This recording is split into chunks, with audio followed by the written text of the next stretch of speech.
If someone came into my office and asked me if their child can grow out of ADHD, the psychologist in me might say, that's a really great question. What do you think is making you ask that? Because I think the answer to this question is even more important than the answer to whether or not they'll outgrow it. So in this video, I'll talk about answers to both of these and about how what we know about ADHD symptoms has changed in recent years, because this impacts how we parent kids with ADHD and your relationship with them. I'm Dr. Jacque, and I make videos for parents on ADHD and child anxiety. Let's jump right in. There is something that's really common among parents of kids with ADHD: worry. And when parents ask, will my child grow out of ADHD? I think many people really want to ask, what if my child doesn't outgrow it? And when we phrase the question that way, the fear and worry behind the what if becomes more clear. How come you're wondering if they'll outgrow it? You might feel worried and stressed about what it means for their future and yours if they don't. Maybe you've seen or heard things about other problems associated with ADHD, like poor social skills or worse academic performance or increased anxiety or depression or substance abuse. And of course, you don't want those things for your child. Maybe ADHD causes a lot of stress within your family and it's just hard to imagine how to live with it long term. Maybe your child is getting in a lot of trouble at school and you can't find a place that can properly support them. Maybe you're debating about medication or therapy and wondering if it's really needed. Thinking about what that means for you and your family if your child doesn't outgrow it will make those fears or worries much more clear. When you understand what yours are and what you are expecting or needing, you can make a better, more personalized plan to address those fears and find the support you and your child need right now. When we ask questions that start with what if,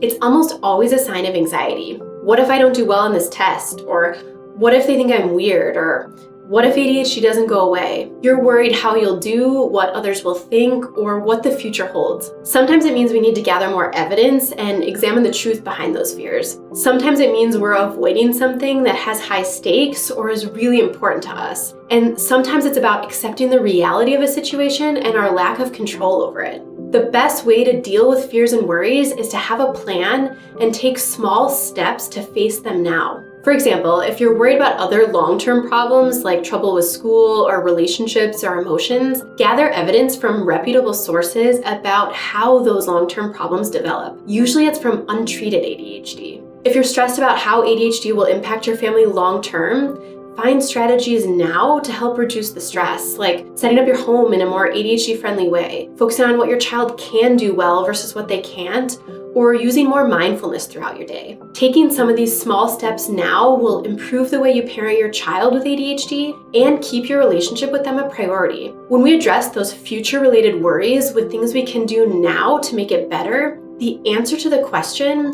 will they outgrow it, also feels a little less heavy. So do kids outgrow ADHD? Older research showed that recovery from ADHD symptoms was thought to be anywhere from 30% up to 70%, even though the specific number varies based on which research you're looking at. So about half of the people diagnosed with ADHD as a child would not go on to have ADHD as an adult. And the answer used to be, yes, some people outgrow ADHD. As newer research comes out, we keep learning more about how ADHD can look different at different ages and stages of development. So has the answer changed? Before I tell you about that, if you're finding this video helpful so far, I'd really appreciate if you go ahead and tap the like button and subscribe. It'll help it spread to more families who need it, and it lets me know what kind of information you all are interested in.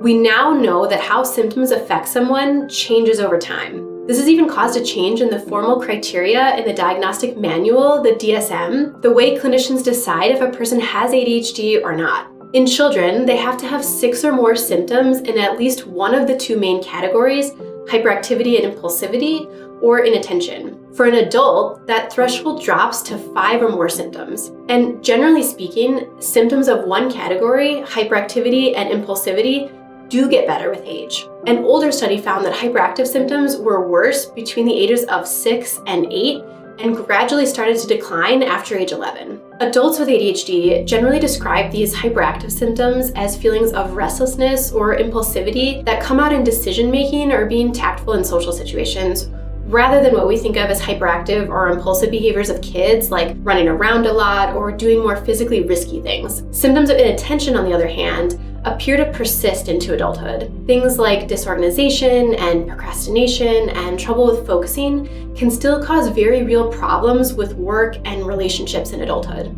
Another thing to keep in mind is that many adults have developed tools and coping skills over time that allow them to better manage their symptoms. This happens with older children and teenagers who've received treatment as well. It's not that the ADHD isn't present, but they've learned how to deal with it better so their symptoms interfere less with their life. So what do we think the answer to the question, do kids outgrow ADHD, is now? In 2021, one of the largest and longest follow-up studies to date was published. It followed 558 kids with ADHD over 16 years and completed assessments of their symptoms about every 2 years. This is one of the most robust studies about ADHD symptoms and recovery over time that we currently have. At the final follow-up time point, only about 9% of the sample were in full remission from ADHD. That means that over 90% of the kids did not grow out of ADHD completely by the time they were adults. There was something else really interesting that came out of that study. About 31% of the sample met criteria for remission for at least one of the follow-up time points, and that 63% of the sample had a fluctuating pattern of ADHD throughout the study, meaning they had some follow-ups where they had persistent symptoms, some with partial remission, and/or some with full remission. Given the data from this study, there is now even more support for ADHD to be a chronic condition, one where the answer to that question, do kids grow out of ADHD, is most likely not. However, the data from the study also supports the fact that ADHD symptoms may look different or be stronger at different times in life. The demands of certain situations might make ADHD more noticeable. Like when kids first begin to do more academic work and there are higher behavioral expectations at school around the age 7 or 8, which is the most common time for children to be diagnosed. Or when kids transition from more structured academics of high school to more unstructured demands of college or professional school. Or when you move up in your job to that managerial position that demands more organization, leadership, and planning.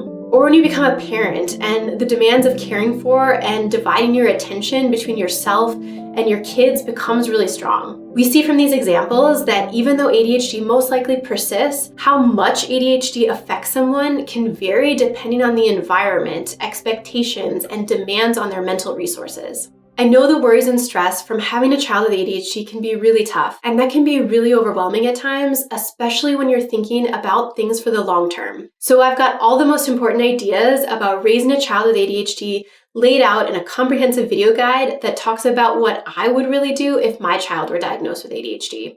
In this video, I go through how to make your home more ADHD friendly, how to focus on what your child can do well versus what they can't, and how to deal with really big emotions. It'll give you perspective on how to have a close relationship with your child, even when things are frustrating and hard. So I'd really recommend you go check it out next. See you there.